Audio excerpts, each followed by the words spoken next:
Nag-home service ang JR Comshop diri sa Punta Princesa, Cebu City. Gi-repair na mo ang iPhone 14 Pro Max ni ma'am nga naguba ang LCD o OLED. Pag-check na mo, tungod diay ni sa iyang battery nga grabe naka-degraded, mao nga naapektuhan pud ang screen.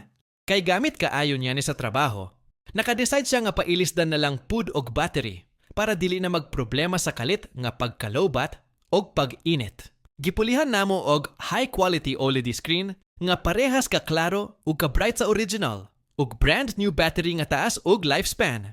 Paghuman mura ra og brand new ang phone. Sa JR Comshop, siguradong quality parts ug honest repair ang imong madawat. Ug kung busy ka ug dili ka kaadto sa shop, naami home service bisan nasa sa Cebu. JR Comshop. Honest repair, quality parts ug serbisyo nga kasaligan. Kung naay mangayo og down payment, klaro kaayo nga scammer na. Tawag lang sa official number sa JR Comshop